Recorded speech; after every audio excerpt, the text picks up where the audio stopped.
Provérbios capítulo 10, versículo 17. Diz a palavra de Deus o seguinte: o caminho para a vida é de quem guarda o ensino, mas o que abandona a repreensão anda errado. Vamos ler juntos? É um versículo só. Vamos lá? O caminho para a vida é de quem guarda o ensino, mas o que abandona a repreensão anda errado. Um dos grandes educadores, irmãos, do Brasil, disse uma frase que me chamou muito a atenção num dos livros dele que eu li. Ele disse o seguinte: a primeira tarefa do ensino é ensinar a ver. Guarde isso. A primeira tarefa do ensino, diz ele, é ensinar a ver, a despertar os olhos para a beleza das coisas, para a criação de Deus. E não apenas despertar os olhos, mas acima de tudo despertar o coração. Interessante que quando você olha para a pessoa de Cristo, Jesus sabia desse fundamento, porque Jesus, com muita frequência, ele diz para os seus discípulos: olhai os lírios do campo, olhai as aves dos céus. Jesus sabia, querido, que o ensino ele começa despertando os seus olhos, o coração, para o encantamento da vida, da criação e de tudo aquilo que Deus criou. O ensino não consiste em você derramar conhecimento. O ensino, a priori, ele significa despertar na pessoa o desejo de querer aprender as coisas. Por isso é uma potencialidade do olhar. Por isso que o cristão precisa aprender a enxergar, a olhar, porque é isso que desperta a nossa curiosidade, a nossa inquirição, nesse espírito inquiridor do homem, para descobrir a beleza de tudo que Deus criou. Albert Einstein foi um dos grandes físicos e cientistas do século passado. Ele era um judeu, e há uma frase dele muito emblemática, onde ele diz que há beleza demais na criação. E de repente, irmãos, o ensino faz isso. Ele desperta os nossos olhos para a beleza da criação. Daí, irmãos, a importância do ensino na Igreja de Cristo. E hoje eu quero mostrar para vocês rapidamente por que esse ensino é tão importante na Igreja de Cristo. Por que a Igreja de Cristo deve ser uma igreja ensinadora? E eu quero tentar responder isso para vocês nessa manhã, porque se há um ministério o qual a Igreja Presbiteriana do Brasil é reconhecida, é pelo seu ensino. A Igreja Presbiteriana do Brasil não é reconhecida por um ministério de louvor assim maravilhoso, né, como a Vinearde, por exemplo.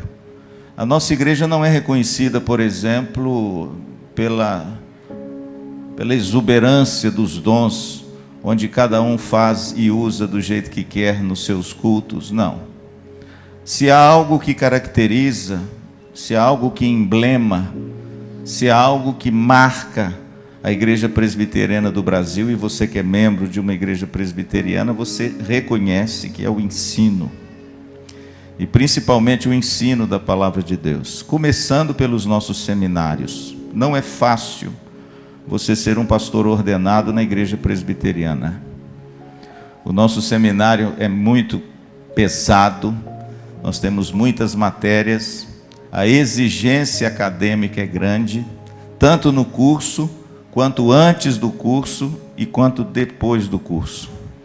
Para você ter uma ideia, hoje, se você se sentir chamado para ser um pastor da igreja presbiteriana, prepare-se para você ter um caminho de 10 anos até sê-lo.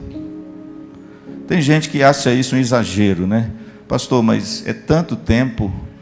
Mas mesmo com todo esse zelo e cuidado, nós temos visto pastores apostatar da fé ao longo do caminho. Nós temos visto alguns pastores, eu estou dizendo da nossa denominação, abandonar o evangelho, porque no meio lá do caminho descobriram que não são pastores. com todo esse cuidado que a gente tem, a gente ainda enfrenta essas coisas. E hoje, aquilo que marca a IPB é o ensino. Portanto, meu querido, se você é membro de uma igreja presbiteriana, não queira transformar a igreja presbiteriana num outro ministério diferente do que é, porque o que marca a nossa igreja é o ensino. O que marca a nossa igreja é o cuidado, o zelo com a palavra de Deus. E é claro que a nossa igreja, além de ser uma igreja que tem uma tradição muito bonita, ela é uma igreja contemporânea. Você vê, por exemplo, a nossa escola dominical. A nossa escola dominical, ela existe há muito tempo. A igreja presbiteriana é uma das poucas denominações no Brasil que ainda tem escola dominical, sabia disso? A maioria das igrejas, a escola dominical se resume a um culto de manhã. As pessoas vêm para o culto e tem um estudo no culto. Mas a igreja presbiteriana, irmãos, ainda preza e ainda zela pelo ensino da palavra de Deus. E esse é o ministério por excelência da igreja presbiteriana. Então, querido, se você é um membro da IPVO e faz parte de uma igreja presbiteriana, respeite a sua igreja. Entenda que a sua igreja tem um ministério que foi recebido da parte de Deus. E esse ministério é o ministério do ensino da palavra de Deus. Pastor, por que o ensino é importante na igreja de Cristo? Por que a igreja de Cristo deve ser uma igreja ensinadora, uma igreja pedagógica? Eu quero destacar aqui, irmãos, 3 razões. Primeiro, o ensino na igreja de Cristo é importante porque o ensino era a parte fundamental do ministério de Jesus na terra.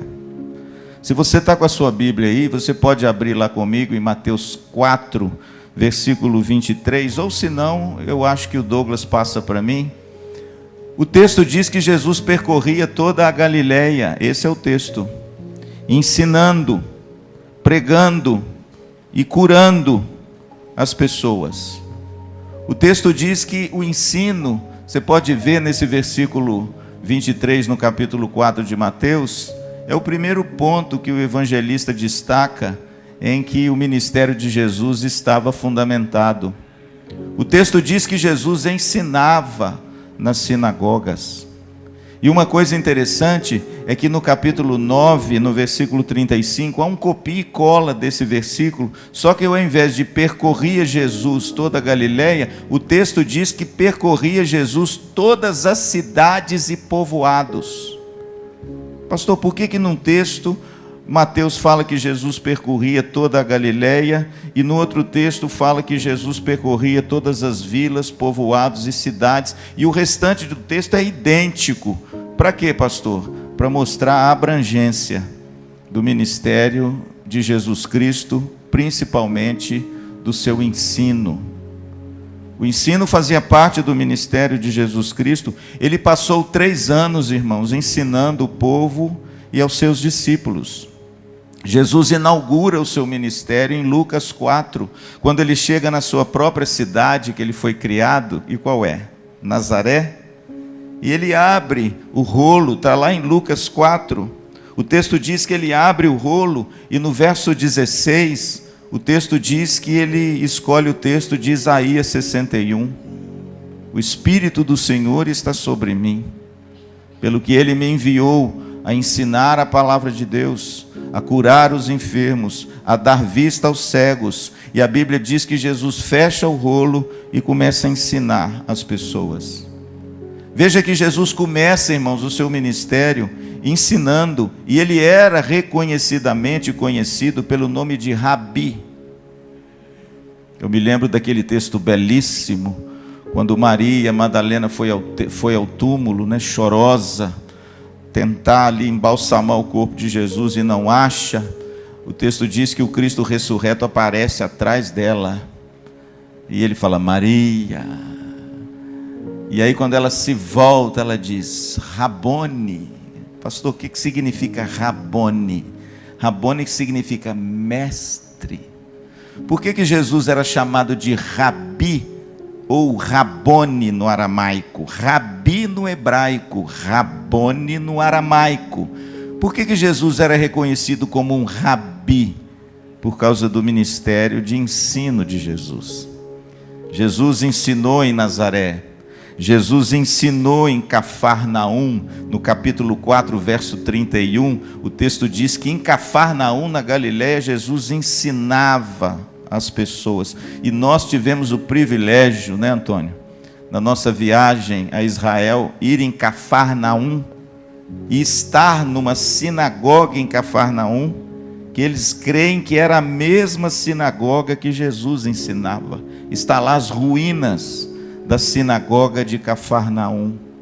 O texto diz que Jesus ensinava em Jerusalém, versículo 19, verso 47 do Evangelho de Lucas. Lucas destaca que Jesus diariamente ensinava no templo.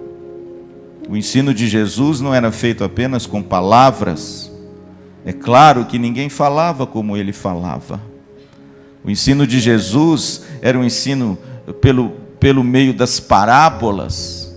Jesus ensinava as verdades do reino de Deus de forma simples, olhando as coisas do mundo, penetrando naquelas coisas cotidianas com o fundamento espiritual do reino de Deus. E ele via pedra de moinho, ele via pastores nos campos, e ele extraía disso tudo uma mensagem para ensinar o povo por meio de parábolas. Marcos capítulo 4 e Mateus elencam uma série de parábolas de Jesus, e quem não conhece as lindas parábolas de Lucas? Parábola do bom samaritano, a parábola do filho pródigo. Quem não se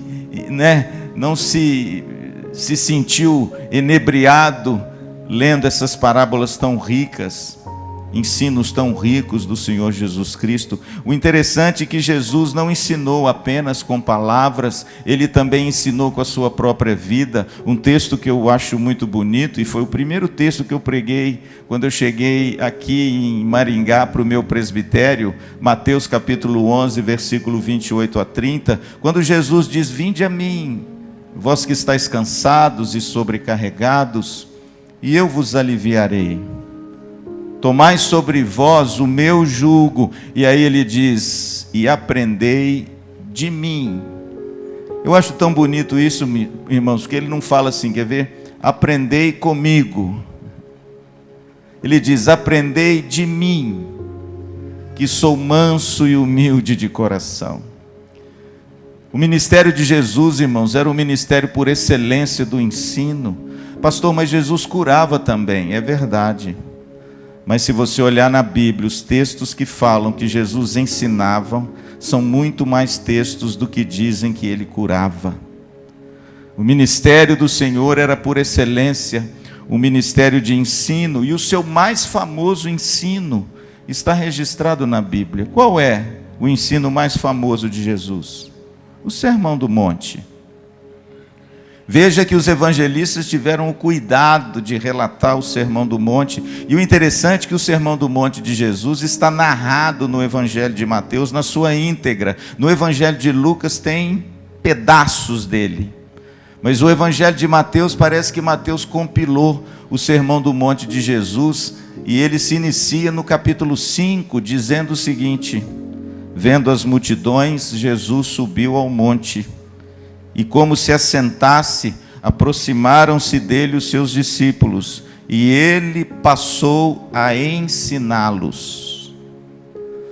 Pastor, o que é o Sermão do Monte? O ensino mais rico, mais precioso, que contém o fundamento de todo o Evangelho de Jesus. Se você desconhece o Sermão do Monte, me perdoe, meu irmão, você está jogando fora a pérola de grande valor. Mas o interessante é que no capítulo 7, quando ele termina o Sermão do Monte, a ênfase também é sobre o ensino. Olha como ele termina no verso 28 e 29. Quando Jesus acabou de proferir essas palavras, estavam as multidões maravilhadas da sua doutrina, porque ele as ensinava como quem tem autoridade. Portanto, querido, por que o ensino é importante na igreja de Jesus?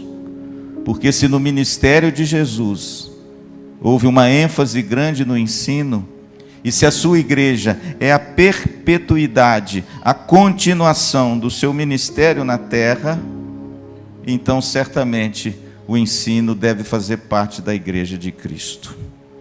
A segunda razão pela qual eu entendo que o ensino faz parte do ministério da igreja, e é muito importante no ministério da igreja, é porque o próprio Jesus delegou à sua igreja a tarefa de ensinar o Evangelho. Todos nós conhecemos a grande comissão. Todos nós conhecemos as palavras de Jesus quando ele reúne com seus discípulos no Monte das Bem-aventuranças na Galileia. Todos nós conhecemos quando o Cristo ressurreto disse para os seus discípulos: toda autoridade me foi dada no céu e na terra. E aí vem aquele texto famoso que é reconhecido como a grande comissão.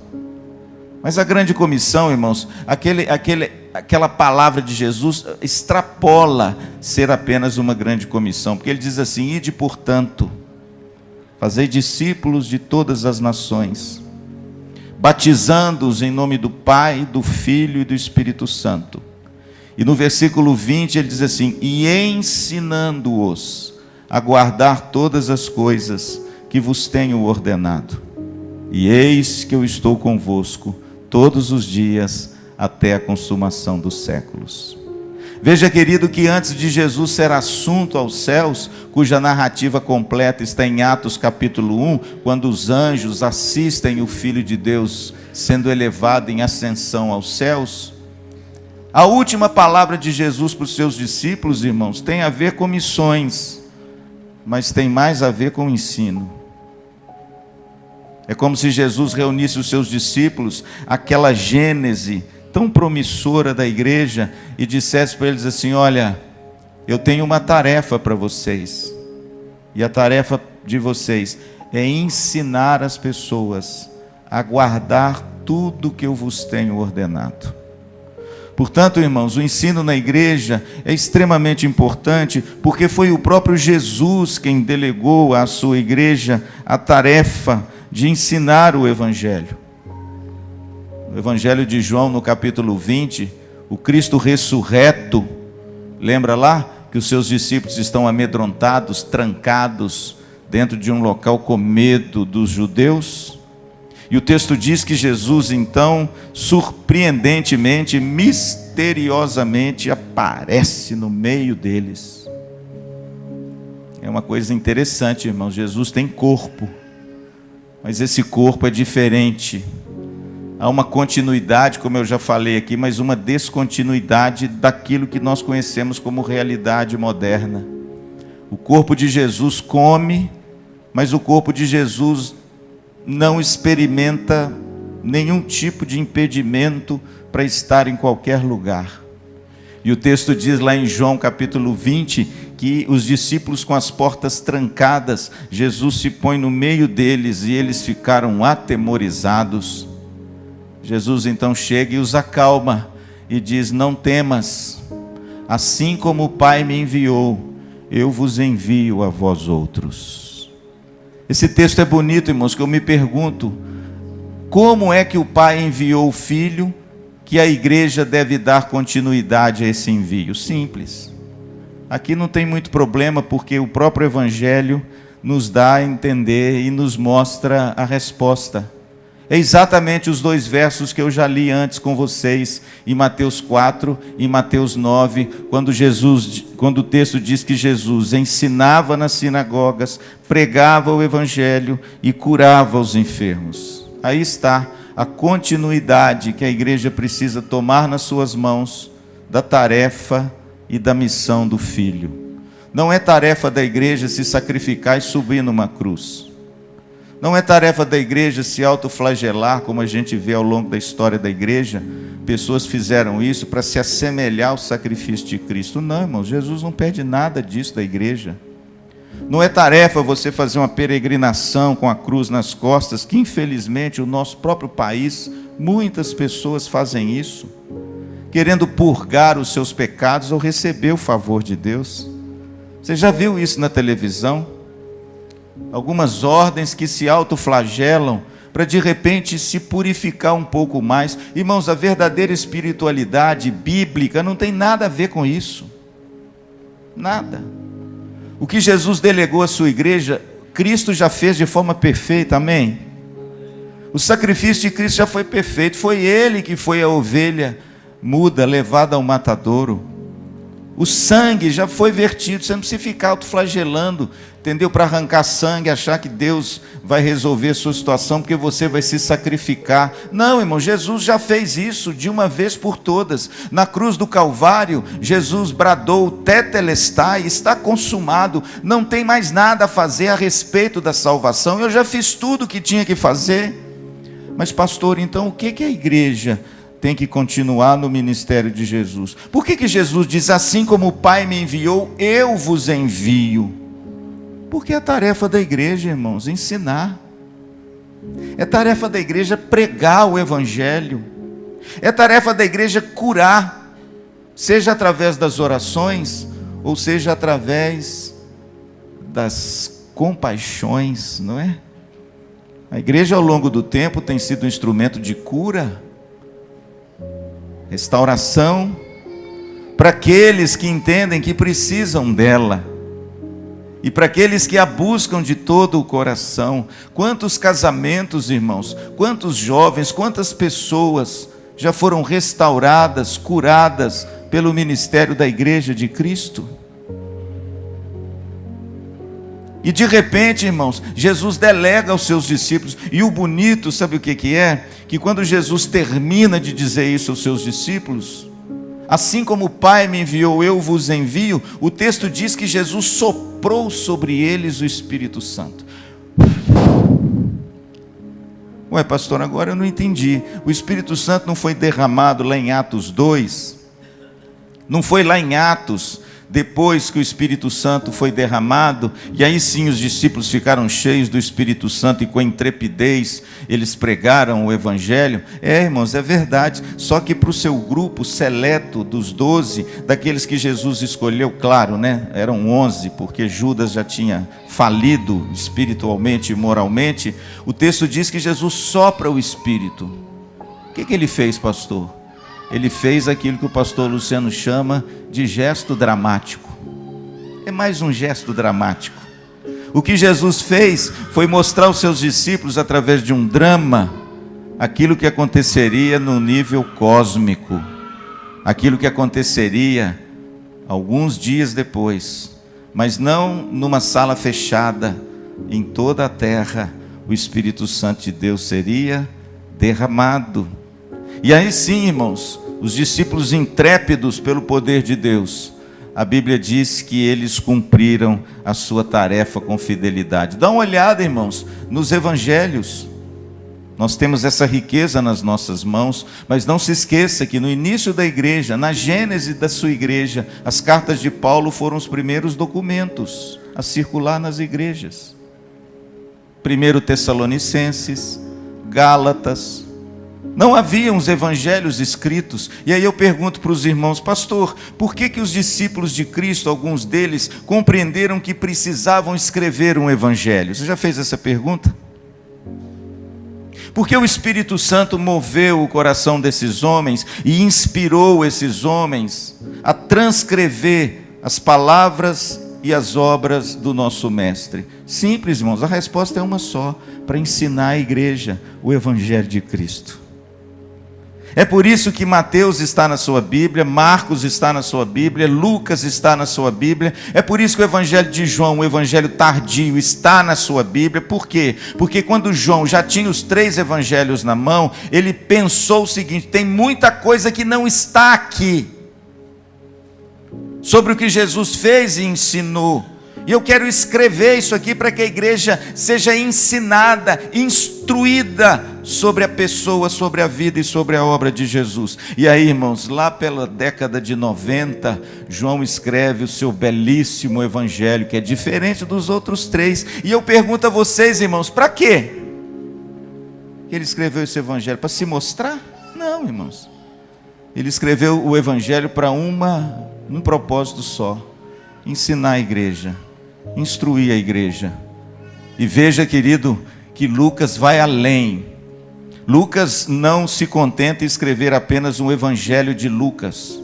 Lucas é um médico, Lucas é um homem letrado. Os estudiosos de línguas originais dizem que o evangelho de Lucas, ele tem uma escrita mais refinada de todos os outros. Por quê? Por causa da erudição de Lucas. Lucas era um homem inteligente. Lucas não só ele se sentiu confortável em escrever apenas o seu evangelho, mas ele vai muito além. Ele escreve Atos dos Apóstolos. E o início do livro de Atos é muito bonito, irmãos. Sabe por quê? Porque segundo a maioria daquelas pessoas que estudam a Bíblia mais a fundo, dizem que ele escreveu o seu livro de Atos para uma pessoa só. Teófilo. Ó amado Teófilo, ó excelentíssimo Teófilo, eu resolvi escrever as coisas no primeiro livro que Jesus fez e ensinou, para que você fique ciente e a palavra te instrua, ou seja, te ensine no verdadeiro conhecimento da fé.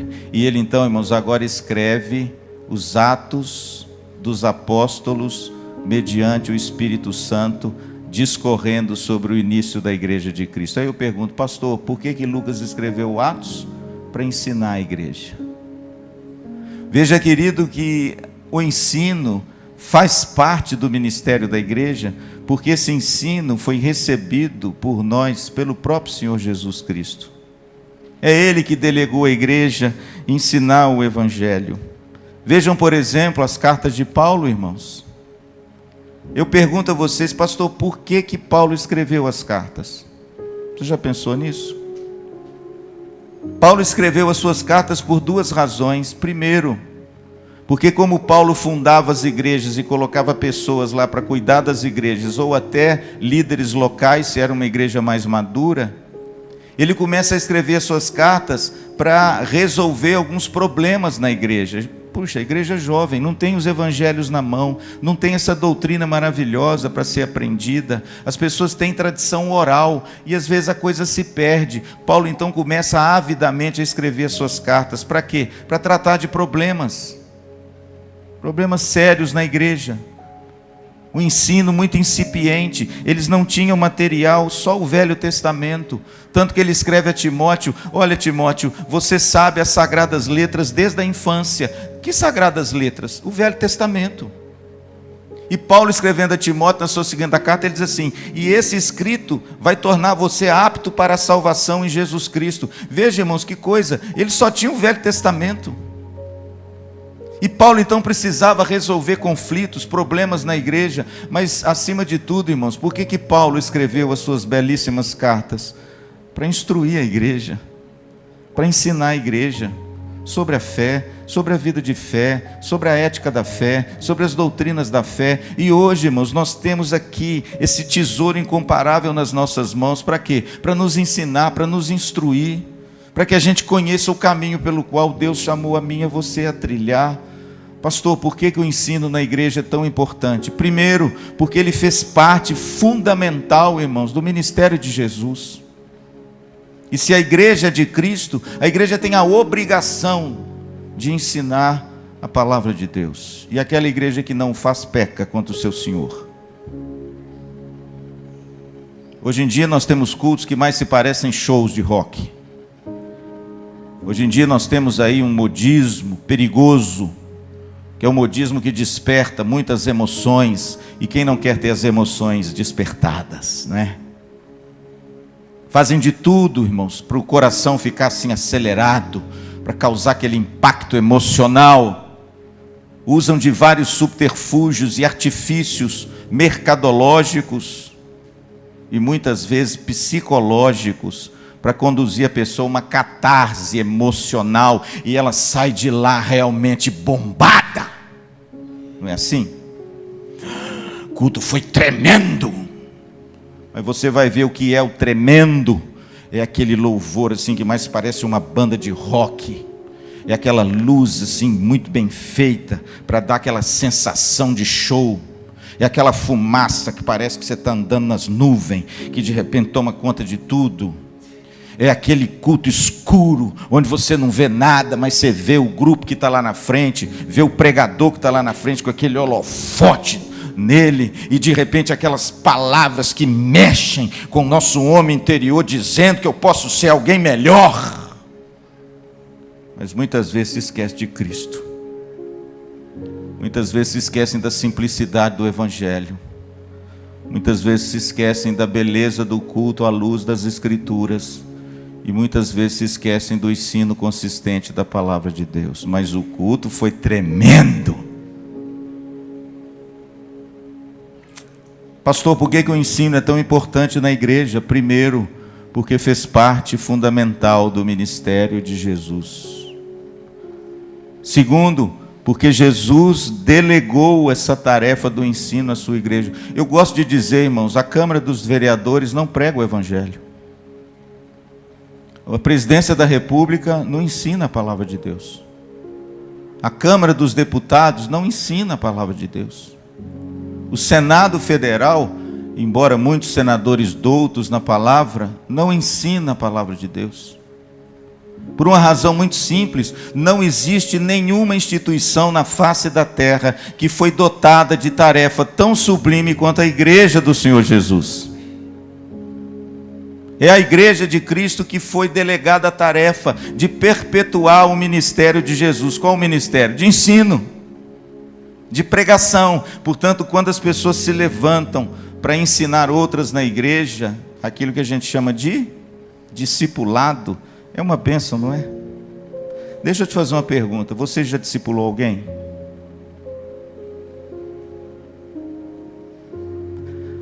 É a sua tarefa. E a tarefa da igreja como corpo de Cristo. Eu tenho muita tristeza, irmãos, quando as igrejas suprimem a escola dominical pela falta de professores. Dói no meu coração, irmãos, quando o pastor chega perto de mim e diz assim: pastor, eu suprimi a minha escola dominical porque eu não tenho nem professores, nem alunos mais. Eu fico triste, irmão, sabe por quê? Porque a igreja está negligenciando um dos principais ministérios que foi delegado a ela. Qual? O ensino. Graças a Deus, irmãos, não é porque é melhor ou pior, mas graças a Deus que se há uma coisa que a IPB preserva até hoje é a escola dominical, amém? O interessante, irmãos, que nem a gente fazendo a parte que nos cabe, a gente hoje em dia ainda corre o risco de, quando esse filho crescer, se encantar com o mundo lá fora. Quanto mais se você não fizer. Não é? Por isso, querido, essa é a segunda grande razão pela qual o ensino é importante. O interessante é que Pedro e João, quando começaram a pregar o Evangelho lá em Atos, o texto diz que eles foram presos mais de uma vez. E no capítulo 5, o texto diz que esses homens foram levados cativos, porque eles estavam ensinando sobre Jesus e sobre a palavra de Deus.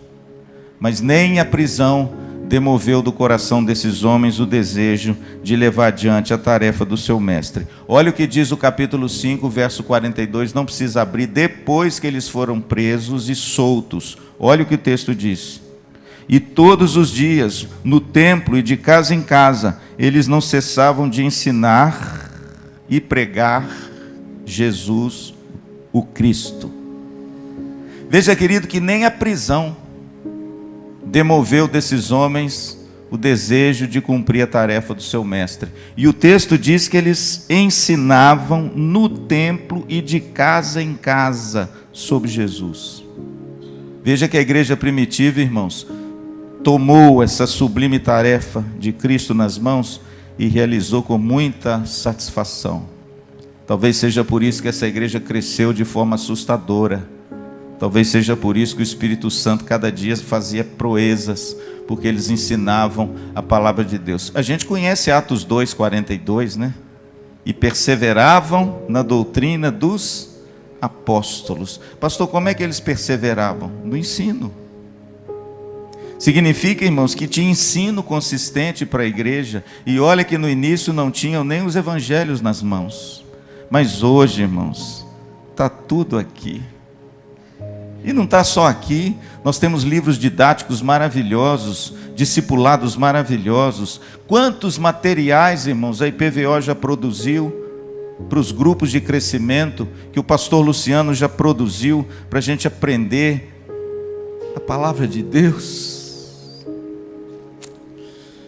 Mas tem igrejas, irmãos, que têm negligenciado o ensino da Bíblia. Talvez seja por isso que nós vivemos uma geração tão nécia, uma geração às vezes tão ignorante da palavra de Deus. Não estão preocupadas com o ensino, estão preocupadas com o culto tremendo.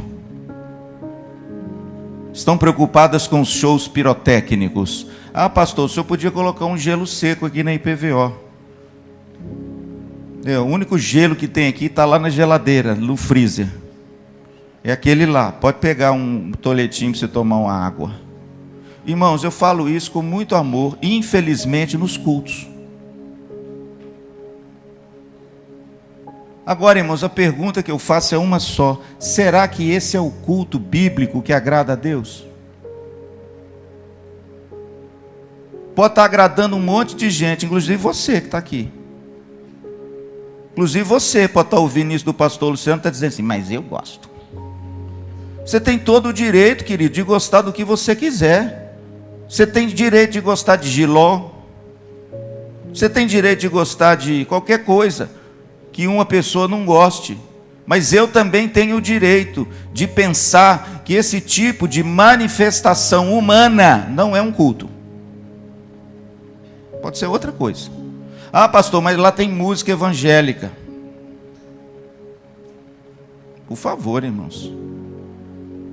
Ter música evangélica e gospel não é sinal de que aquilo realmente é um culto que agrada a Deus. Ah, pastor, mas o interessante é o coração da pessoa. Não, senhor. Não dê essa resposta. É importante mesmo o coração do ministrante, mas mais importante a fidelidade da liturgia à luz da palavra de Deus. Portanto, queridos, se uma igreja quer fazer algo que agrade o seu Senhor, tudo bem. Você pode até ter uma iluminação boa para fazer um vídeo bom para as pessoas assistirem em casa. Hoje, por exemplo, eu cheguei na igreja, uma irmã muito querida dessa igreja, antiga dessa igreja, Dona Vani, uma anciã quase da nossa igreja, me abraçou ali na porta, falou, pastor, eu estou assistindo os cultos da IPVO também na minha casa, que maravilha, eu ligo a minha televisão, o senhor fica tão pertinho, o som é tão bonito, parece que eu estou dentro da igreja. Irmãos, é para isso que a gente usa isso aqui, viu? A gente não usa isso aqui para o pastor ficar mais bonito, mais charmoso, para dar um ar assim de aura de espiritualidade, nada disso. A gente usa essas pequenas coisas aqui, porque isso tudo concorre para que você e a pessoa em casa veja a melhor imagem, o melhor som possível. Para quê? Para que o evangelho alcance ela. Então, irmãos, vamos fazer o seguinte, viu, meu povo? Menos, tá? Menos. Eu acho que está sobrando muita coisa que podia ser descartado. E olha que eu não sou tão velho assim. E olha que eu já perambulei por essas plagras. E eu sei diferenciar muito bem um show de um culto, embora muitos não o saibam.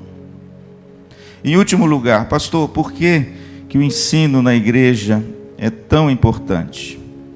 Em último lugar, porque é mediante o ensino que a nossa fé é amadurecida e fortalecida. Amém? Porque é mediante o ensino, querido, que a nossa fé cresce, amadurece e cada vez é mais fortalecida. Deixa eu citar o texto de 2 Timóteo, capítulo 3, versículo 16 e 17. Paulo escreve a sua carta última ao seu jovem pastor Timóteo. E o tema dessa carta é: cuide de você. E o interessante é que lá no capítulo de número 3, Paulo fala que Timóteo sabe as sagradas letras desde a infância, e que o tornem sábio para a salvação que há em Jesus Cristo. Claro que essas sagradas letras, como eu expliquei, é o Velho Testamento. E aí o apóstolo Paulo introduz o versículo 16, o Douglas pode colocar aí para nós, o versículo 16 e 17 do capítulo 3 de 2 Timóteo, que é aquele texto belíssimo sobre a palavra de Deus. Ele diz: toda a escritura é inspirada por Deus e útil para quê? Está vendo, irmãos, como é que o negócio é enfático? Está vendo como é que em todos os textos, inclusive os de Jesus, a palavra ensino vem em primeiro lugar? Está vendo que lá em Mateus 4:23 e Mateus 9:35 começa dizendo que Jesus ensinava nas sinagogas para depois falar que ele pregava e curava? Veja que aqui, irmãos, o apóstolo Paulo segue a mesma esteira do ministério de Jesus, instruindo Timóteo, quando ele diz: toda a escritura é inspirada por Deus e útil para o ensino, para a repreensão, para a correção, para a educação na justiça, a fim de que todo o homem de Deus seja perfeito e perfeitamente habilitado para toda boa obra. O que Paulo está falando para Timóteo? Timóteo, ensine a palavra de Deus, porque é ela que vai amadurecer a sua igreja. É ela que vai preparar o seu povo. É ela que vai deixar as pessoas aptas para o serviço. É ela que vai trazer uma fé madura ao seu coração. Meu amado, não se contente com superficialidades. Spurgeon diz que as pepitas de Deus não estão na superfície. As pepitas mais raras e preciosas estão mais fundas. Sabe o que Spurgeon quis dizer? Se aplique ao ensino da palavra de Deus, porque Deus tem infinitamente mais na sua palavra do que temos até hoje. Não se contente, irmãos, em mergulhar no raso. Mergulhar no raso é muito perigoso, viu? Eu conheço muita gente que mergulhou e era muito raso e hoje anda numa cadeira de rodas. Não se contente com superficialidade. Sabe por quê? Porque o nosso Deus é profundo, é imenso. O seu ensino, irmãos, é inexaurível, inesgotável. Não se contente em você andar em águas rasas. É por isso que o texto de Ezequiel, falando sobre o trono de Deus e as águas do Espírito Santo, ele fala que quando ele entra na água, a água deu no joelho, mas ele entra no pouquinho, a água deu mais em cima, ele entrou mais um pouquinho, a água cobriu as coxas, ele entrou mais um pouquinho, a água veio aqui, e no fim ele fala que ele foi completamente tomado por aquelas águas. O que significa isso, irmãos? O conhecimento da palavra de Deus. E Paulo, irmãos, instrui a Timóteo na coisa mais preciosa que ele queria deixar para Timóteo: guarda o bom depósito que lhe foi confiado em Cristo Jesus. Que depósito é esse? O Evangelho da graça de Deus.